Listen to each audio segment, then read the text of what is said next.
نحمده ونصلي ونسلم على رسوله خاتم الأنبياء والمرسلين جد الحسن والحسين أما بعد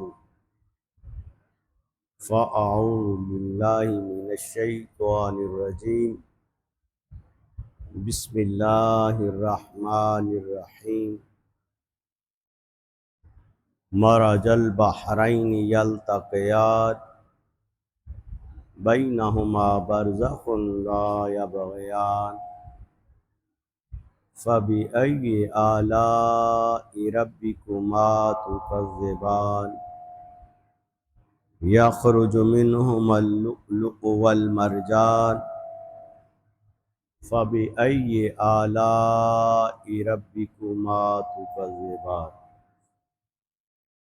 وقال الله تبارك وتعالى في القرآن الكريم والفرقان المجيد في مقام آخر في شأن حبيبه مخبرا وآمرا إن الله وملائكته يصلون على النبي يا أيها الذين آمنوا صلوا عليه وسلموا تسليما اللهم صل على سيدنا ومولانا محمد وعلى آلہ وأصحابہ اجمعین الصلاۃ والسلام علیک یا سیدی یا رسول اللہ وعلى آلک واصحابک یا حبیب اللہ۔ افضل ہے کل جہاں میں گھرانہ حسین، افضل ہے کل جہاں میں گھرانہ حسین کا، نبیوں کا تاجدار ہے نانا حسین۔ ایک پل کی تھی بس حکومت یزید کی، صدیاں حسین کی زمانہ حسین۔ نہایت واجب الاحترام سادات گرامی، قابل قدر علماء ذی وقار، قابل عزت بزرگوں، قابل فخر بھائیوں، دوستوں، پیارے پیارے معصوم بچوں، جملہ حاضرین سامعین، السلام علیکم رحمۃ اللہ وبرکاتہ۔ اللہ رب ذوالجلال کی بارگاہ میں بے شمار بار شکرانے، جس خالق کائنات نے جمعۃ المبارک کے بابرکت لمحات میں زندگی کے کچھ قیمتی لمحے اپنے بابرکت گھر میں گزارنے کی توفیق عطا فرمائی۔ دل سے دعا فرمائیے اللہ رب ذوالجلال ہم سب کے یہ لمحے قبول و منظور فرمائے، اور ان لمحات کی قبولیت کا صدقہ اللہ رب ذوالجلال ہم سب کی اور ہم سب کے والدین کی مغفرت اور بخشش فرمائے۔ احباب گرامی، جیسا کہ آپ کو معلوم ہے، ماہ مقدس محرم الحرام 1448 ہجری کا دوسرا عشرہ جاری ہے، اور اس مہینے کی نسبت خاص اہل بیت اطہار اور شہداء کربلا سے ہے۔ آج اس موقع پر قرآن اور حدیث کی روشنی میں ایک ایسے نقطے پر کچھ آپ کی خدمت میں گوش گزار کرنا چاہتا ہوں جس میں عظمت اہل بیت اطہار بھی ہے اور عظمت صحابہ کرام بھی، رضوان اللہ تعالی علیہم اجمعین۔ نبی کی آل پاک کی شان بھی ہے اور پیارے نبی کے پیارے صحابہ کرام کی شان بھی ہے،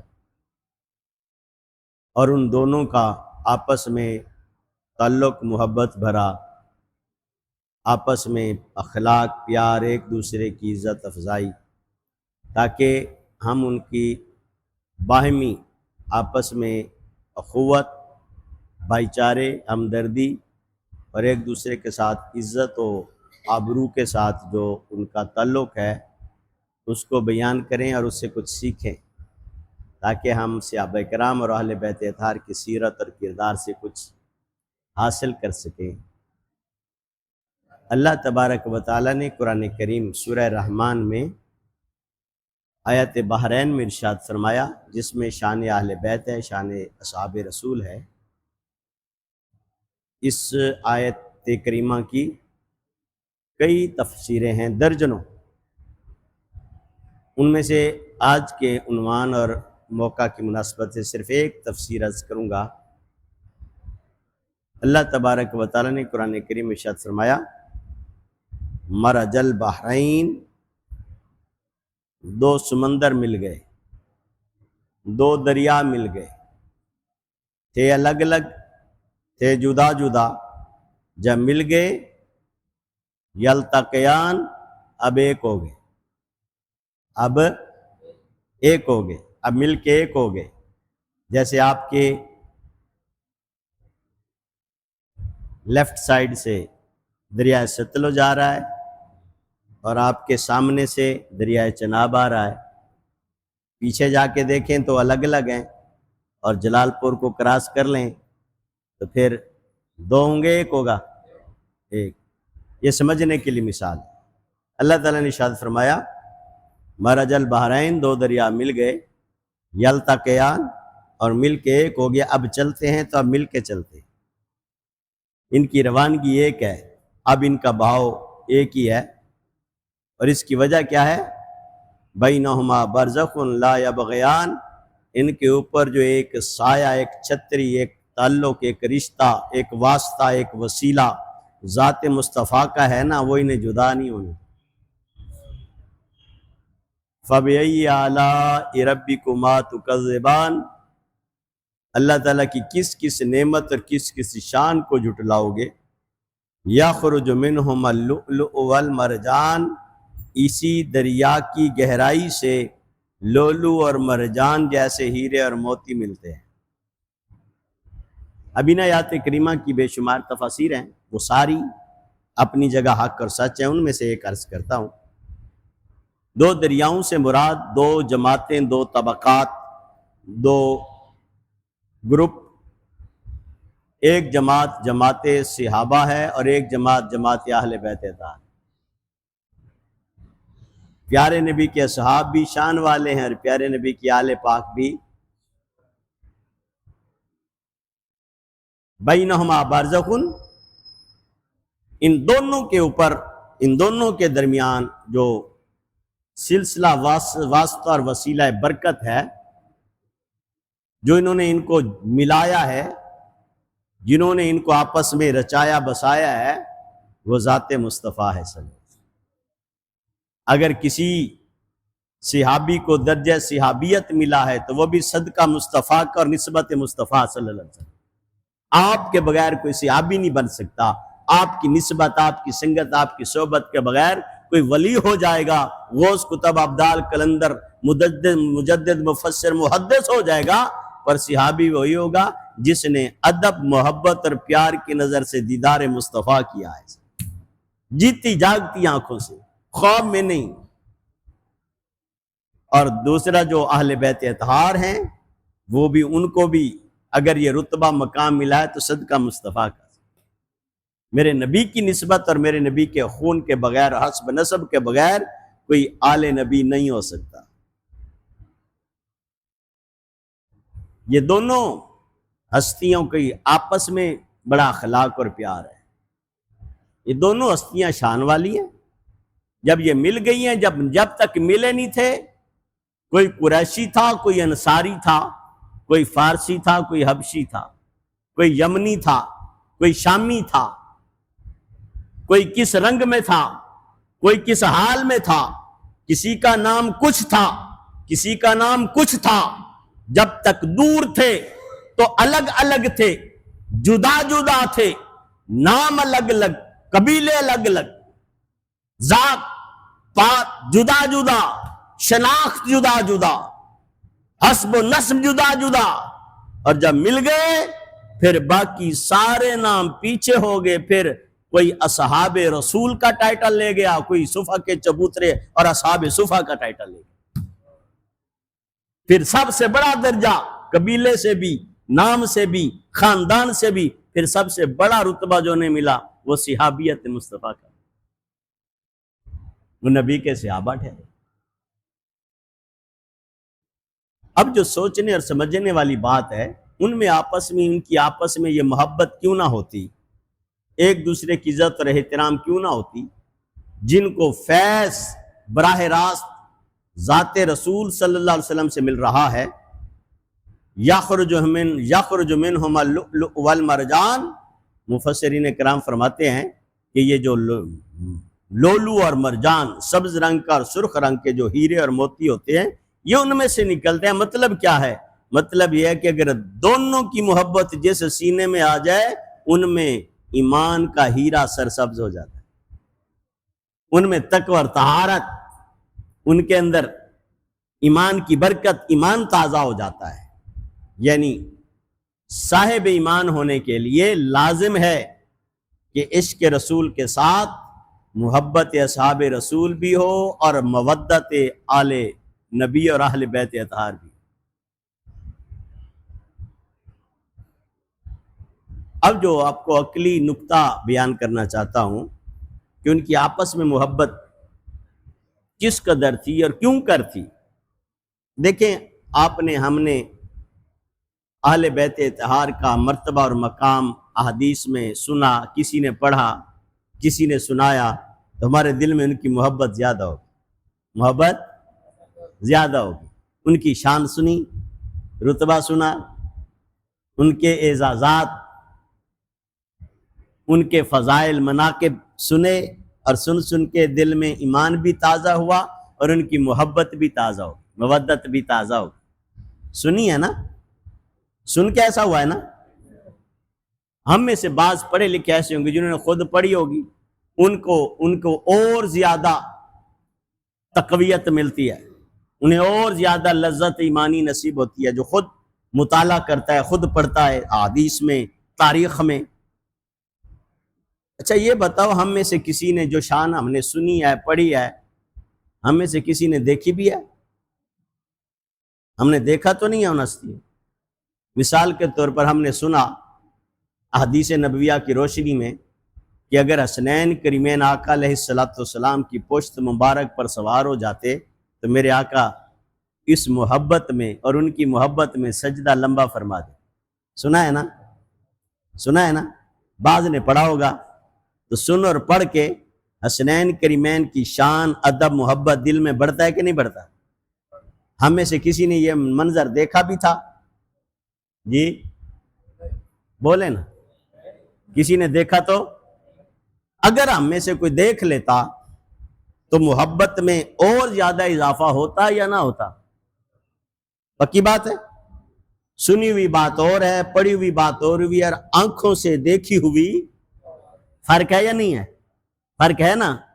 تو اگر فرق ہے تو کبھی سوچا ہے کہ ہم نے تو سنا ہے کہ آقا علیہ السلام حسنین کریمین کو اپنے کندھوں مبارک پر بٹھا کے، زلف مبارک ان کے ہاتھوں میں تھما کے، پھر مدینہ کی گلیوں میں خرام ناز فرمایا کرتے، پھر صحابہ کرام رضوان اللہ تعالی علیہم اجمعین دیکھ کے پوچھتے تھے اور عرض کرتے تھے، نعم المرکب، کتنی اچھی سواری ملی ہے حسن ہے حسین آپ کو۔ تو میرے آقا فرماتے، یوں کیوں نہیں کہتے نعم الراکب، کہ سواری کی تعریف تو کر رہے ہو، دیکھو نا سوار کتنے اچھے ہیں۔ ہم نے سنی ہے یہ حدیثیں، ہم نے سنی ہے، ہم میں سے بعض نے پڑھی ہیں، اور دل میں ایک رشک بھرتا ہے کہ ان کی شان کتنی اعلیٰ تھی۔ وہ اللہ کے بندو، اللہ کے نیک بندو، اللہ آپ کو سب کو جنتی بنا دے۔ ہم سن کے 1500 سال بعد اپنے ایمان کو تازہ کر رہے ہیں، دل میں اہل بیت اطہار کی محبت، حسنین کریمین کا پیار، مودت بڑھ رہا ہے۔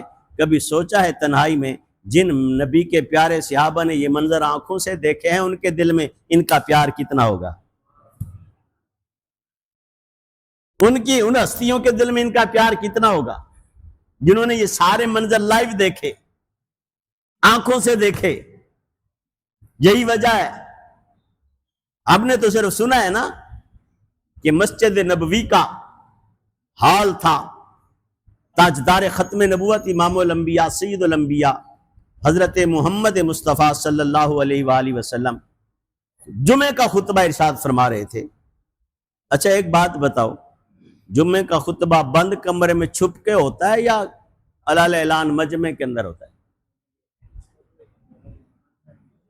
جی مجمع اجتماع کے اندر ہوتا ہے نا جمعے کا خطبہ، یہ کوئی بند کمرے والی کہانی تو نہیں ہے نا جو کسی کو پتہ نہ ہو۔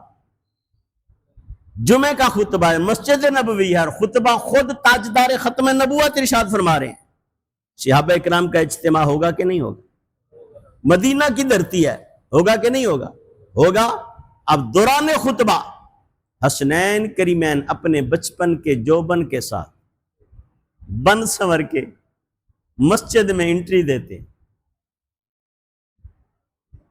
سید پاک مخدومہ پاک سیدہ فاطمہ الزہرا سلام اللہ علیہا سیدۃ النساء العالمین، آپ حسنین کریمین کو تیار کر کے جمعے کے لیے بھیجا کر۔ یہاں آپ کو ایک پیغام دینا چاہتا ہوں، اگر ہو سکے تو گھر پہنچا دیں میری باجیوں تک، کہ بچوں کو جمعے کے لیے تیار کیا کریں، ڈبل ثواب کمائیں، دونوں ہاتھوں سے نیکیاں کمائیں۔ ایک تو اس لیے کہ رب کی عبادت کرنی ہے، جمعے میں جائے گا، کچھ سیکھے گا، نماز سیکھے گا، نیک لوگوں کی زیارت کرے گا، اور دوسرا یہ کہ سیدہ پاک کی سنت کو زندہ کریں کہ سیدہ پاک حسنین کریمین کو تیار کر کے جمعے کے لیے بھیجتی تھیں، تو میں کیوں نہ سیدہ پاک کی کنیز ہونے کا حق ادا کروں اور اپنے بچوں کو تیار کر کے ان کے بابا کے ساتھ، ان کے بھائی کے ساتھ، یا کوئی بھی گھر میں نہیں ہے تو انہیں راستہ دکھا کے مسجد کا کہ جاؤ نماز جمعہ ادا کرو، سیدہ کائنات کی سنت بھی زندہ ہو جائے، رب کی عبادت بھی ہو جائے، گھروں میں برکت بھی ہو جائے، بچوں کی تربیت بھی ہو جائے۔ اب آپ میرے آقا علیہ السلام جمعہ کا خطبہ ارشاد فرمائے،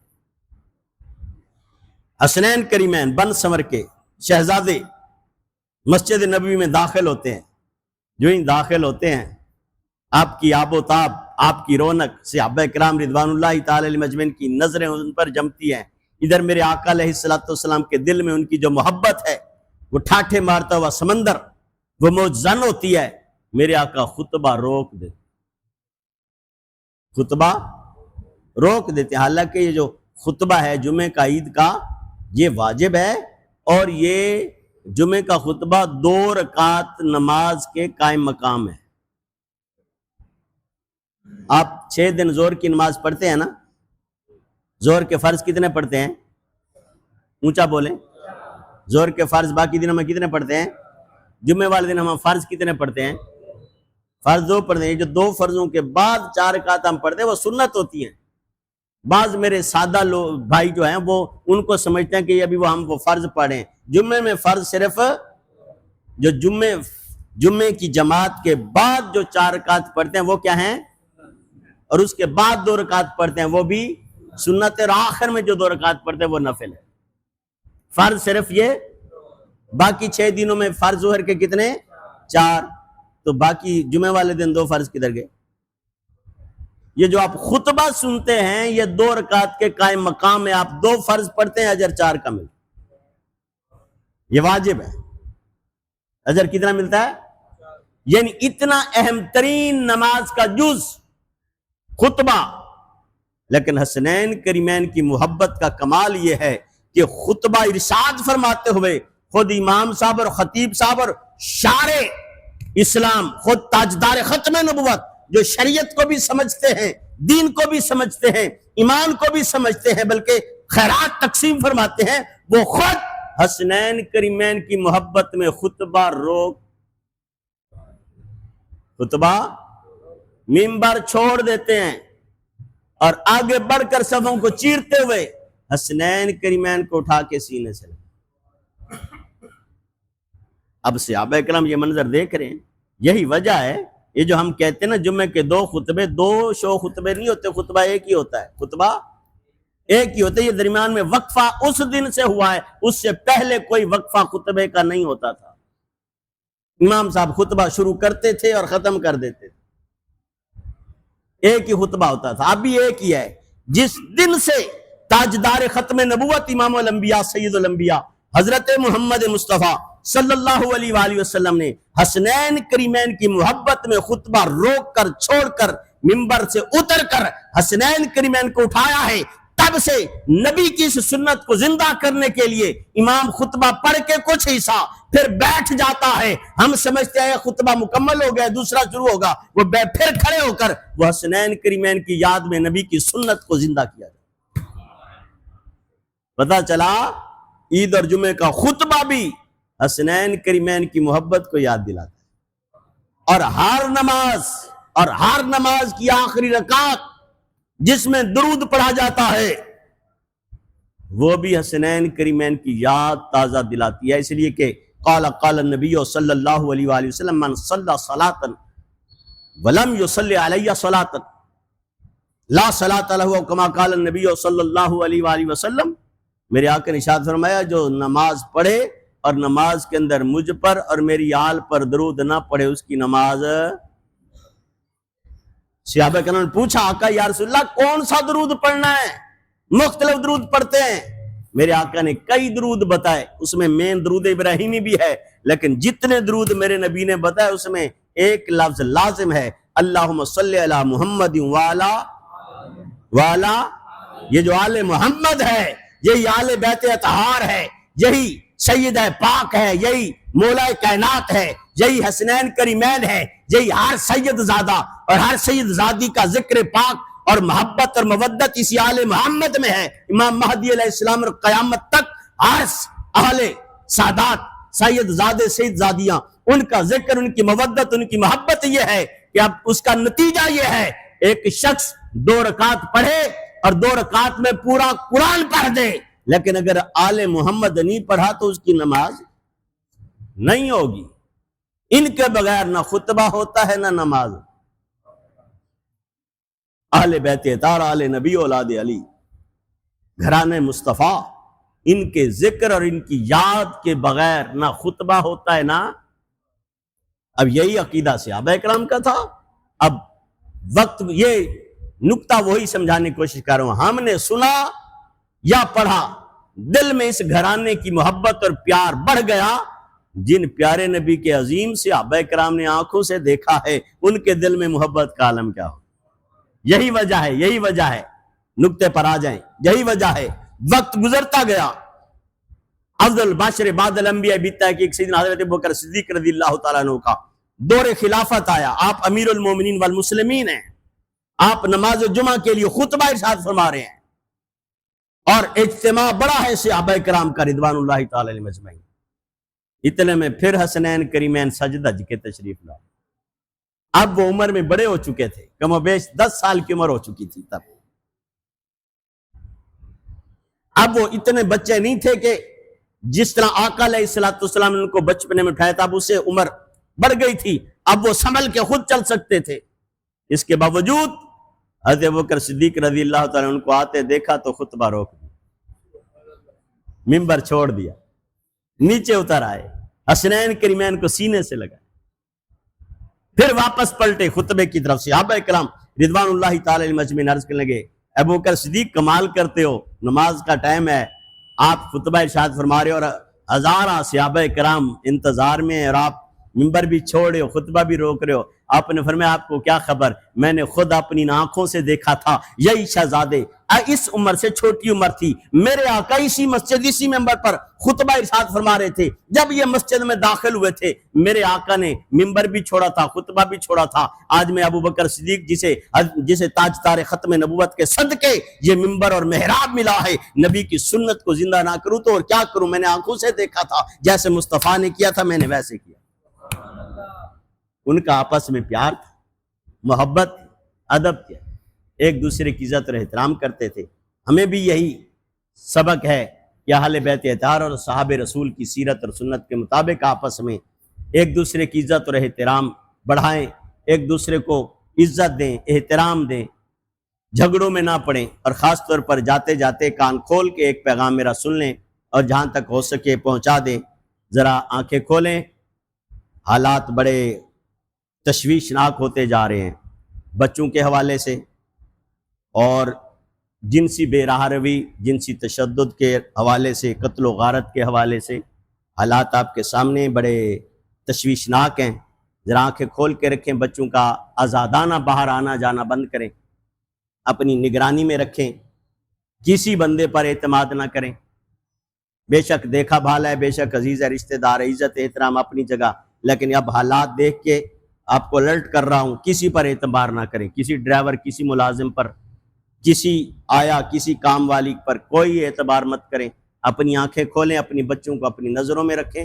جن کے بچے ہاسٹل میں ہیں وہ بھی الرٹ ہو جائیں، خیر خبر لیں مختلف سورسز سے، اور جو بچے گھر سے باہر جاتے ہیں چیک کریں کہاں آنا جانا ہے، دکانوں پر ان کے آنے جانے پر دکان پہ کتنا ٹائم لگاتے ہیں، کاؤنٹر کے اندر تو نہیں جاتے، باہر ہوتے ہیں۔